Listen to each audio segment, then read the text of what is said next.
샬롬. 오늘 점심 식사도 맛있게 하셨습니까? 말씀을 사랑하는 교회 서울 에스라교회에서 이렇게 하나님의 말씀을 함께 나눈다라는 것이 저 개인적으로 얼마나 큰 영광이자 감사인지 모르겠습니다. 오늘 이 오후 예배 특별히 하나님 말씀을 사모하시며 이 말씀의 시간을 통해 개인의 심령마다 성령의 조명하심의 역사가 가득하길 진심으로 소망합니다. 오늘 오전에는 성도의 승소라는 제목으로 하나님의 특별 계시를 보았습니다. 성도가 영적 승리를 얻기 위해서 필요한 것은 하나님의 변호, 그리고 하나님의 보호, 그리고 하나님의 구원임을 말씀을 통해서 보았습니다. 그 중심에는 불의를 향한 구원받은 백성들에 의해 호소가 얼마나 중요한 것인지 우리가 말씀을 통해서 되돌아봅니다. 결국 그 중심에 예수 그리스도가 우리의 궁극적 변호자가 되어주시기 때문이라는 것이죠. 오늘 오후는 창세기 15장의 내용을 통해서 어둠 속 한 줄기의 빛이라는 제목으로 하나님의 특별 계시를 선포하고자 합니다. 함께 따라해 보시겠습니다. 어둠 속 한 줄기의 빛. 이 자리에도 많은 분들이 함께 계시는데요, 모든 사람이 갖는 한 가지의 공통점은 무엇일까요? 키가 큰 사람이나 작은 사람이나 덩치가 크거나 작거나 나이가 많거나 적거나 정도의 차이가 있을 뿐 모든 사람이 갖는 한 가지의 공통점이 있습니다. 그것은 누구나 두려움을 느낀다라는 것이죠. 사람은 갖가지 많은 것으로부터 두려움을 느낍니다. 사람의 정신분석 영역에서도요, 공포증을 의미하는 포비아라는 단어가 존재합니다. 우리가 잘 알다시피 이것은 불안장애의 일종인데요, 포비아의 정의는 공포의 감정이 강박적으로 특정 대상과 결부되어 행동력을 저해하는 이상 반응이라고 정의되어 있습니다.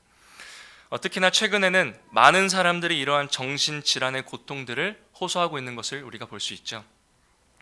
오늘날 수없이 많은 공포증들이 우리 주변에 존재합니다. 우리가 잘 아는 고소공포증, 대인공포증, 광장공포증, 넓은 장소를 두려워하는 것입니다.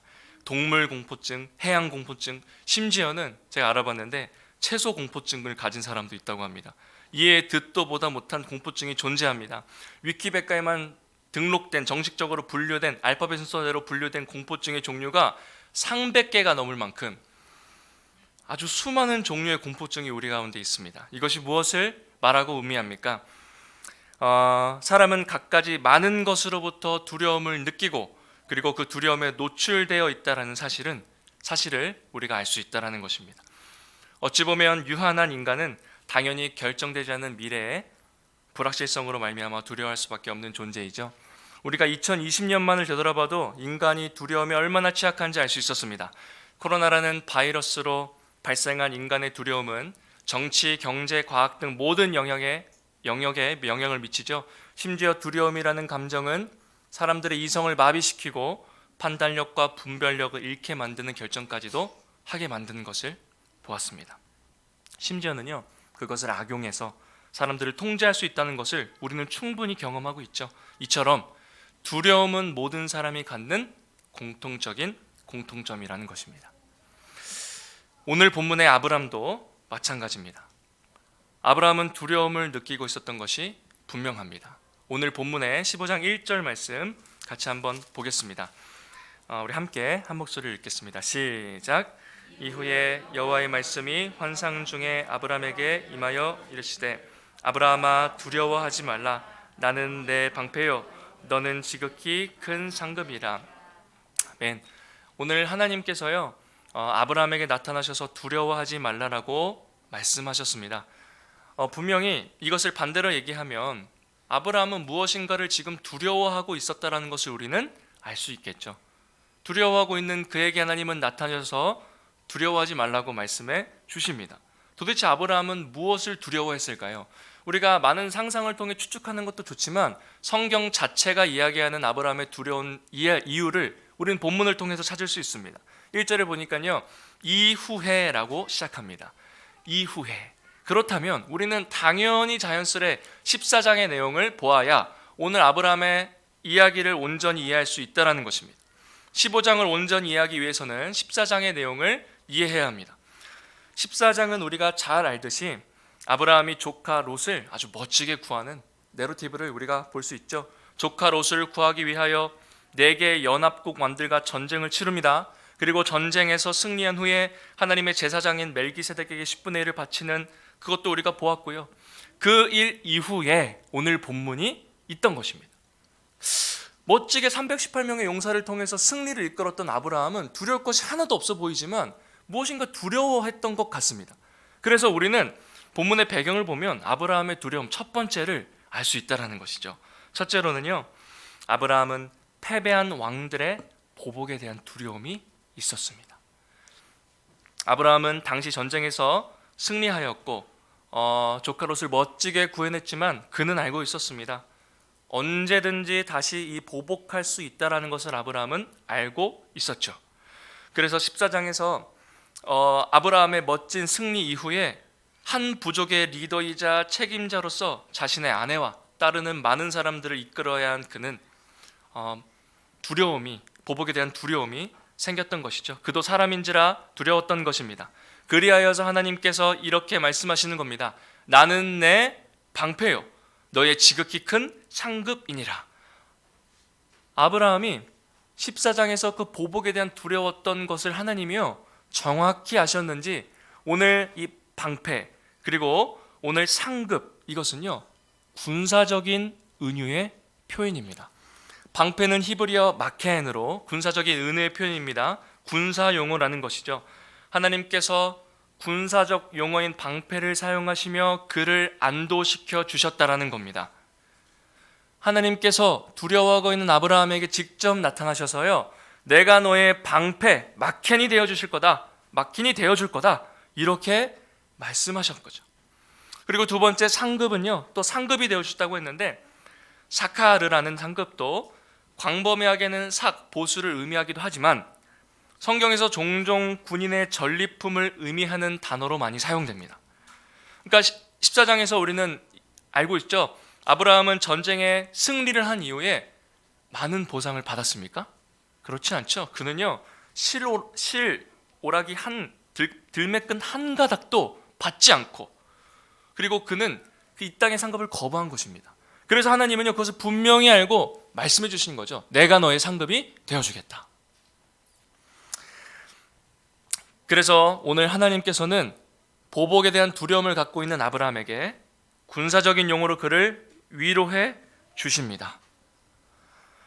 정리하면 전쟁을 치르고 아브라함의 보복에 대한 두려움을 하나님은 명확히 하시고 위로해 주셨다라는 것이죠. 그리고 아브라함의 두 번째 두려움이 또 한 가지 있었습니다. 어떻게 보면 두려움의 본질이라고 볼 수 있는 것이죠. 바로 2절인데요. 우리 2절도 같이 한 목소리로 읽어보시겠습니다. 시작.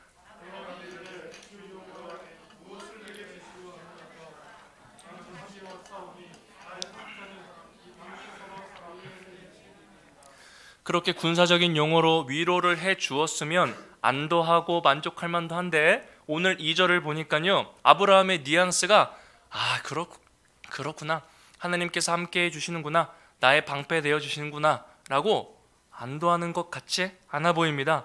아브라함 2절을 보면요 아브라함은 분명한 불평과 강력한 하나님에 대한 불평을 지금 표시하며 주님 앞에 표출하는 것입니다.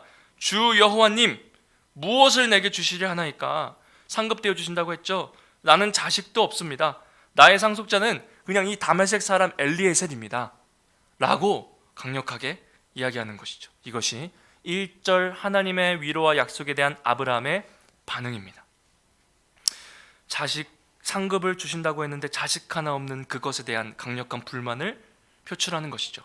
영어 번역을 통하여서요 2절을 또 보면 그리고 3절, 4절도 보면요 굉장히 더 실감이 나는 것을 우리는 볼 수 있습니다. 영어를 직독직해보면 이런 표현입니다. 집에 가서 영어 본문을 꼭 한번 읽어보십시오. 더 아브라함의 강력한 그 마음이 표출이 됩니다. 하나님은 지금까지 제게 자식도 주지 않았습니다. 그래서 우리 집 종이 제 상속자가 될 것입니다. 아주 강력한 불만이죠. 창세기 12장부터 15장까지는 아브라함은 어떻게 보면 묵묵히 하나님의 말씀에 순종하는 그런 모습, 말없이 따르고 하나님의 말씀을 따랐던 그의 모습과 달리 오늘 15장은 처음으로 하나님 앞에 불만을 토로하고 하나님 앞에 어떻게 보면 자신의 속 얘기를 이야기하는 것을 우리는 볼 수 있습니다.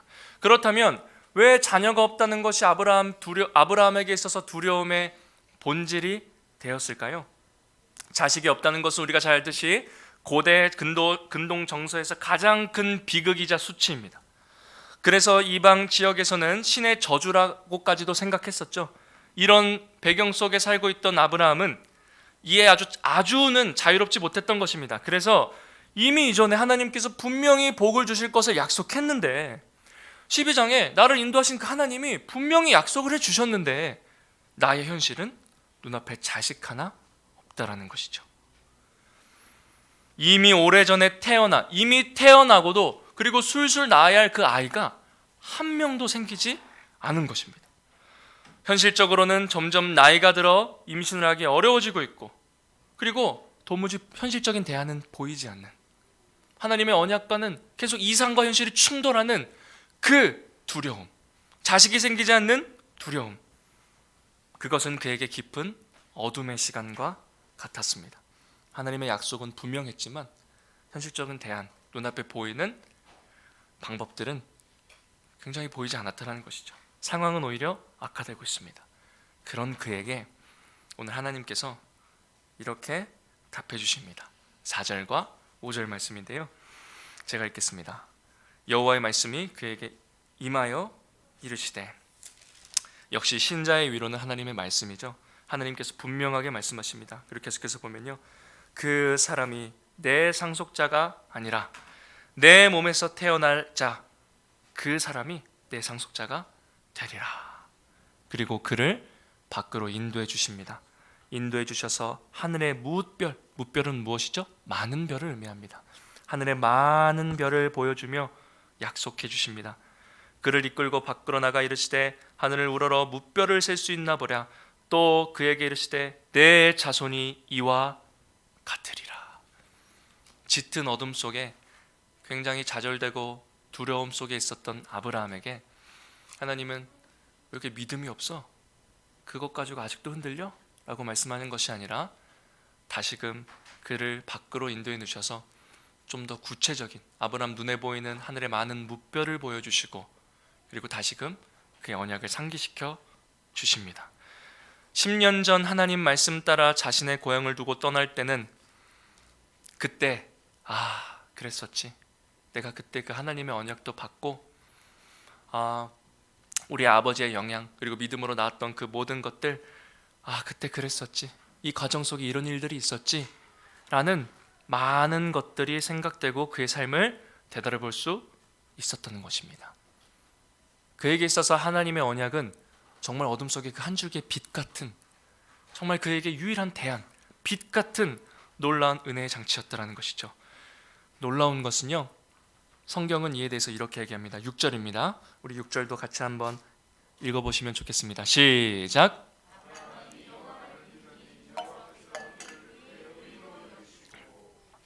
우리가 잘 알고 있는 너무나 중요한 말씀입니다. 수없이 강조해도 부족한 중요한 요절이죠.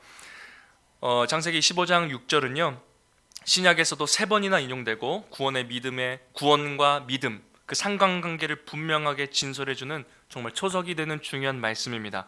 그렇게 우리는 이 6절 말씀 두 가지 분명한 의미를 알고 있어야 됩니다. 첫 번째는요, 아브라함이 여호와를 믿으니, 믿었다는 게 무엇이고 도대체 무엇을 말하고자 하는 것인가. 두 번째는요, 이를 그의 의로 여기셨다. 이 믿음과 의, 이것이 어떤 것을 의미하고 우리와 무슨 상관이 있는지를 우리는 깨달아야 오늘날 우리에게도 하나님의 언약은 유효하고 우리의 빛이 되는 것입니다. 믿는다는 것이 무엇입니까? 여기서 믿으니 아마는요, 어떻게 보면 제가 좀 불필요해 보이는 것까지 지금 말씀을 드릴 텐데, 그거 뭐냐면요, 와우 접속법 히필 완료형 동사입니다. 제가 히브리를 그렇게 잘하는 것은 아닌데요, 제가 왜 이렇게 구태여 이걸 이야기하냐면요, 이 와우 용법은 항상 미완료 시제와 함께합니다. 그런데요, 오늘 이 아만 믿으니 히필형으로 변형되고 그 와우 용법 속에서 완료형으로 나옵니다. 자, 이것이 무엇을 의미하냐면요, 성경에서 처음으로 이렇게 등장하는 것이고 창세기에 딱 3번만 나옵니다. 이 형태가요, 아주 이례적인 형태이죠. 이것이 의미한 바가 무엇입니까? 우리는 이조차도 하나의 아브라함의 공로, 인간의 믿음의 공로로 계속해서 만든다는 겁니다. 이 믿음조차도 우리는 계속해서 무언가의 의, 인간의 열심, 공로로 만들려는 인간의 본성이 있다는 것이죠. 그러나 오늘 이 믿음이 용법만 봐도 정확히 알 수 있습니다. 이 믿음은요, 어떤 믿음이냐? 그러니까 지금 단 한순간의 고백으로 주님께 의롭다 인정받는 것도 분명히 있지만, 이 믿음은 좀 더 총체적으로 지금껏 하나님과의 신뢰간의 관계, 하나님 말씀이 떨어진 지금 단 이 순간의 감정적인 결단과 같은 믿음이 아니라 지금까지 10여 년간의 모든 과정이 전제되어 신뢰되고 쌓이고 축적되고 만들어진 그 믿음의 결실을 성경은 구태여 집어서 이야기하는 것입니다. 좀 더 제가 구체적으로 말하면 아브라함의 뛰어난 믿음으로 하나님의 약속을 믿었다는 것을 강조하기보다는 그 믿음이 없던 그 아브라함을 하나님께서 이렇게 만드셨다.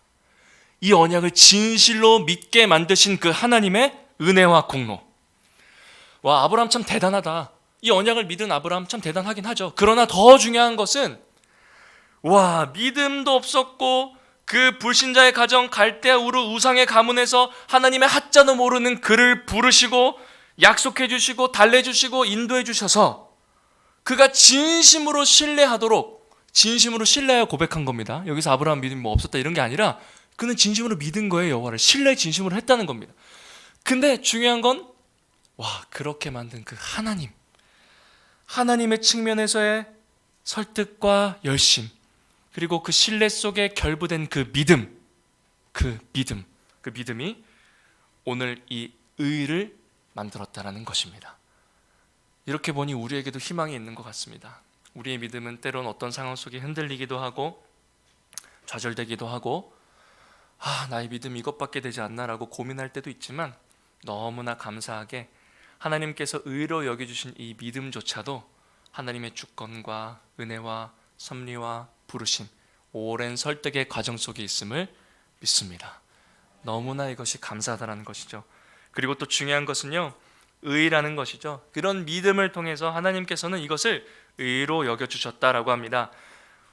이는 칭의, 이신칭의, 똑같은 의입니다. 한자어로는 오를 의이며 영어로는 justification이라는 옳음을 보여주다라는 뜻이죠. 그러니까 하나님은요, 정당화시켜 주셨다라는 의미입니다. 따라서 의롭다라는 기본적인 의미, 오늘 오전 말씀처럼 법적인 선언, 법정으로는 더 이상 했다가 취소되고 반복되고 이런 것이 아니라 하늘나라의 법정에서 이미 재판의 끝이 난 놀라운 의, 칭의의 개념입니다. 이 대목에서 한 가지 질문을 하고 싶습니다. 믿음의 반대말은 무엇일까요? 믿음의 반대말은 무엇일까요? 우리는 불신이라고 쉽게 생각하지만 오늘 이 본문의 의미를 바르게 이해한다면 이제는 우리는 다르게 말할 수 있습니다. 믿음의 반대말은 불신이 아니라 믿음의 반대말은 행위입니다. 이것이 성경 갈라디아서부터 전체 성경의 맥락이 이야기하는 믿음을 이야기하는 것입니다. 믿음의 반대는 불신이 아니라 행위, 이것이라는 것이죠. 오늘 아브라함은 믿음으로 하나님께서 의롭다고 여겨주십니다. 하나님 편에서 나온 그 믿음을 심지어 하나님께서는 의롭다 여겨주셨다는 것이죠. 전적인 하나님의 은혜이고 이것이야말로 우리의 구원은 값없고 놀라운 것이라는 진정한 고백이 나온다는 것입니다. 이것을 묵상하면 할수록 구원은 하나님의 주권적인 은혜로 말미암는 것을 느끼죠. 저는 지금도 교회를 다니지 않는 저희 아버지 밑에서 자랐지만 하나님의 은혜로 중학교 2학년 때 이제 처음 드럼을 알려준다고 해서요, 공짜로 알려준다 해서 공짜를 참 좋아했었던 것 같습니다. 알려준다 해서 드럼을 배우기 위해 교회도 방문했고, 그러다 보니까 수련회도 따라갔고, 수련회 하다 보니까 너 수련회도 가는구나, 교회에서 임원과 회장도 시켜주었고, 그러다 보니까 때에 맞게 성경 강좌를 어떻게 알게 돼서 어렸을 때 하나님에 대해서 하나님 이런 식으로 알게 됐고, 그렇다면 내 인생 어떻게 살아야 될까 고민 끝에 나는 아무리 생각했을 때 그 어떤 것보다 가장 값진 것은 이거다. 나에게 있어서 가장 값진 것은 그래, 하나님 말씀 바르게 전하는 것이 가장 값지다. 있을까? 그냥 이렇게 단순하게 생각해서 지금 이 자리까지 오게 된 것 같습니다. 제 친가는요, 또 불필요한 정보를 한 가지 말씀드리면 청주안시 장도 공파입니다. 제가 이걸 왜 말씀드리냐면요, 저희 집은 저희 어머니 말고는 교회를 다닌 분이 한 분도 없습니다. 저희 아버지를 비롯해 지금도 이제 교회를 안 다니시고 저희 할아버지는 뭐 말할 것도 없고요. 네, 저희가 이제 가문 안에 같이 함께 모여서 살기 때문에 뭐 같이 같은 집에 산다는 게 아니라 같은 그 이제 동네에서 3대째 계속 아주 뼈저리게 유교 집안이었죠. 저는 그래서 어릴 적부터 아버지를 따라 산소에 가서 제사를 드리는 것이 당연했습니다. 당연히 추석과 설날 되면 산에 가서 절하고, 그리고 절하는 것이 끝일까요? 절대 그렇지 않습니다. 제사상 음식을 먹는 게 제 취미였고 기쁨이었습니다. 그 끝나고 먹는 게 얼마나 맛있고 기쁨인지 그렇게 먹고, 그리고 뭐 아주 깊게 자주는 아니지만 족보 교육을 받고, 너는 31대 손이고 뭐 무슨 자 돌림이고 어떻게 되고 뭐 이런 교육을 받으며 저는 자라났습니다. 근데 오늘 이 본문을 또 묵상해 보면 이 아브라함의 믿음을 만드시고 의롭다 여기주신 그 하나님의 은혜의 공로, 제 인생을 돌아보아도요, 과연 뭐 내가 믿었다고 하고 내가 뭐 그때 잘 선택했다라고 할 수 있는 것이 있을까? 전혀 없는 것 같습니다. 내가 그때 그거 참 잘했어, 그것도 곰곰이 생각해 보면 그조차도 하나님의 은혜에 전제되었다라는 것이죠. 사랑하는 여러분, 우리는 분명한 것을 한 가지 깨달아야 됩니다. 하나님의 기적은 다른 것이 아니라 우리를 은혜로 부르시고 이 자리에 있는 것이 기적인 줄 믿습니다. 우리의 인생에서 하나님을 믿고 하나님을 알게 된 것이 기적이지 무엇이 기적이겠습니까? 병이 낫고 몸이 아픈 것이 한순간에 치유되고 우리가 알 수 없는 미래를 예지할 수 있는 능력이 생기는 기적, 그조차도 유한합니다. 그러나 영원한 기적 중의 기적은 창조주 하나님이 우리를 택하여 부르시고 지금도 인도하여 주신다는 것이죠. 이것이야말로 큰 기적입니다. 이것이야말로 어둠 속의 한 줄기 빛과 같은 기적인 줄 믿습니다. 그리하여서 7절에 보면요, 하나님이 계속해서 말씀해 주시죠. 또 그에게 이르시되 나는 이 땅을 내게 주어 소유를 삼게 하려고 너를 갈대아인의 우르에서 이끌어낸 여호와니라. 이것이야말로 놀라운 기적이라는 것입니다. 참으로 놀랍습니다. 이제 아브라함의 부정적인 태도는 조금 바뀌었습니다. 2절 조금 부정적으로 하나님 저는 뭐 엘리에셀인데요 라고 했다면, 이제 우리 8절 보면요, 이제 아브라함이 이것은 여기서 주 여호와님 내가 이 땅을 소유로 받을 것을 무엇을 알리까, 이것도 막 불신으로 하는 게 아니라 이제는 그 믿음으로 그럼 하나님 제가 어떻게 할 수 있습니까? 라고 묻는 것이죠. 그래서 확실한 증표를 요구하는 겁니다. 그리하여서 하나님께서는 더 놀라운 일을 또 행하시죠. 우리가 아주 잘 아는 내용인데요, 이것도 중요한 말씀이라 우리가 조금 본문 뒤편으로 우리 창세기 15장 전체를 보고자 하는데 우리 9절 10절 뒤편으로 좀 넘어가서 함께 보도록 하겠습니다. 한 목소리로 읽어볼까요? 시작.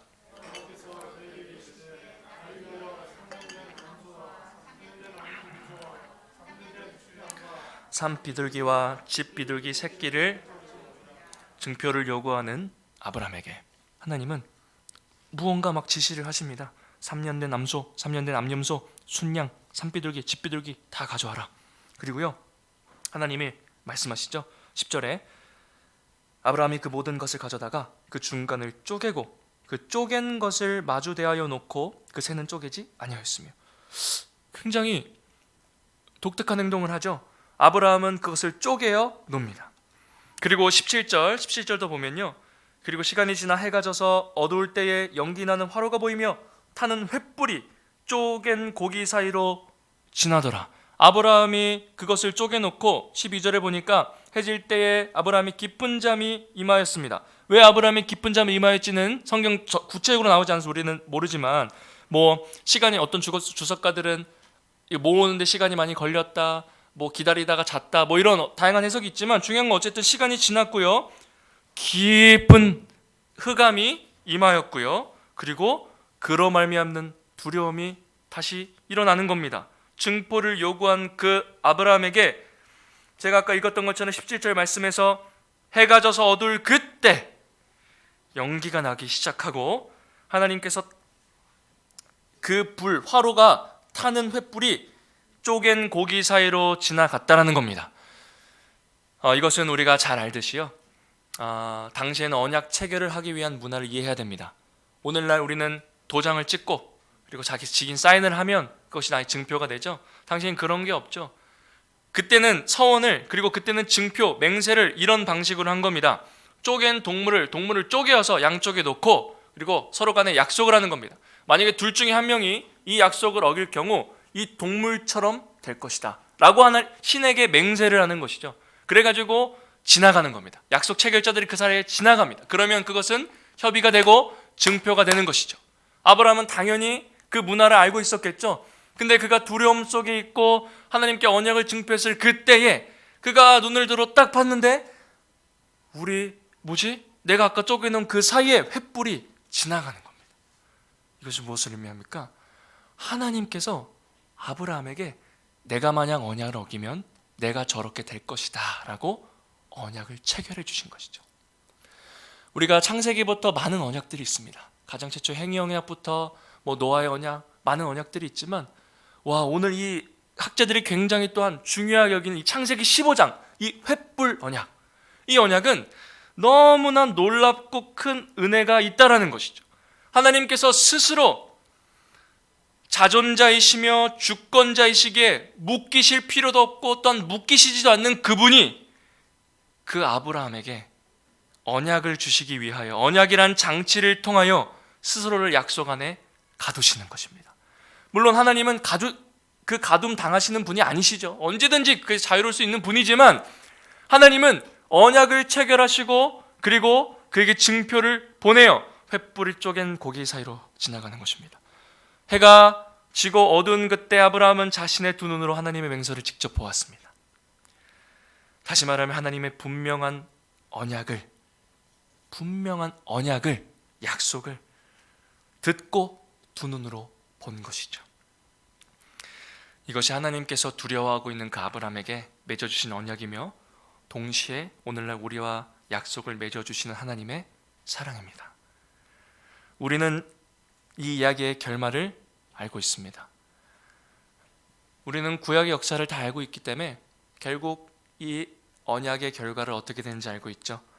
하나님과 아브라함의 자손인 이스라엘 백성, 그 중에 누가 언약을 어겼습니까? 이스라엘 백성이 어깁니다. 하나님은 하나님의 말씀 따라 이 언약을 그대로 실행하시고 이루시죠. 그러나 늘 언약을 어기고 외면하고 거절하고 자기 멋대로 행동하는 것은 사람이었습니다. 태초부터 거슬러 올라가서 정말 아담이 행위 언약을 어김으로 하나님 앞에 범죄를 하고 그것으로 인하여 원죄가 생긴 것과 같이 또 모세를 통하여 맺은 그 하나님과의 그 소중한 약속, 그리고 그 이후에도 수없이 하나님께서 약속해 주신 그 모든 언약을 어기는 것은 사람입니다. 바로 언약 파기자는 이 땅의 인간이자 사람입니다. 근데 너무나 더 이해 안 되는 것은 누가 죽었냐는 것이죠. 동물이 쪼개어 죽어야 되는, 그러면 언약 파기자 정당하고 공의로운 것은 인간이자 사람이 죽어야 합니다. 그러나 이 또한 우리가 잘 알듯이 우리 주님 예수 그리스도가 십자가에 못 박혀 죽으심으로 파기된 언약을 다시금 유효하게 만드신 것입니다. 이것이 인간을 향한 포기할 수 없는 하나님의 사랑이었습니다. 오늘 창세기 15장 전체의 내용을 우리가 살펴보았는데 여기까지의 말씀을 잠시 정리하면요, 첫 번째, 아브라함에게는 보복에 대한 두려움, 그리고 자식 없음에 대한 두려움이 있었습니다.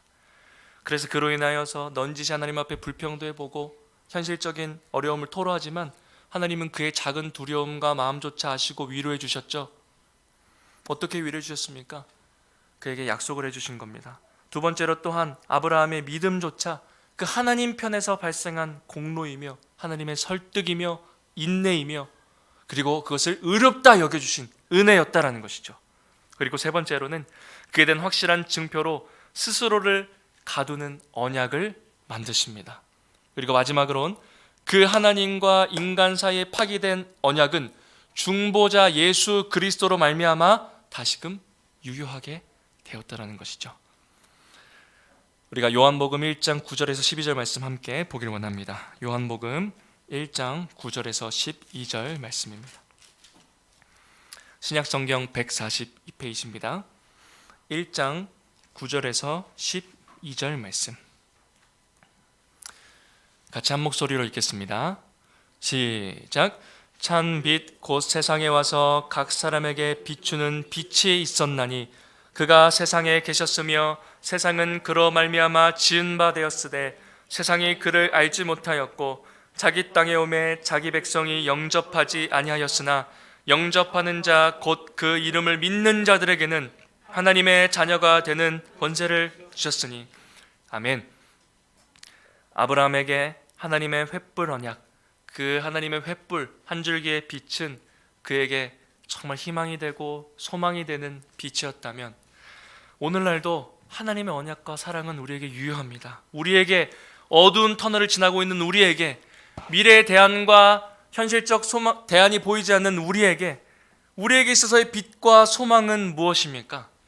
말씀이 육신이 되어 우리에게 임하신 예수 그리스도, 참 빛이신 그분이십니다.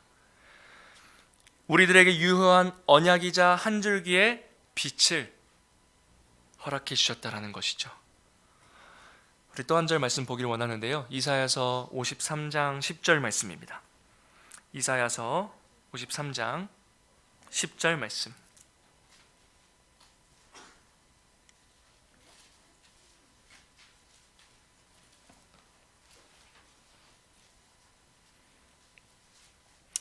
구약성경 1034페이지입니다. 우리 한 목소리로 53장 10절 말씀 읽겠습니다. 시작. 여호와께서 그에게 상함을 받게 하시기를 원하사 질고를 당하게 하셨은즉 그의 영혼을 속건 제물로 드리기에 이르면 그가 씨를 보게 되며 그의 날은 길 것이요 또 그의 손으로 여호와께서 기뻐하시는 뜻을 성취하리로다. 아멘. 속건제는 무엇입니까? 죄사함을 위해 드려지는 제사입니다. 속건제와 속죄제의 차이가 무엇이죠?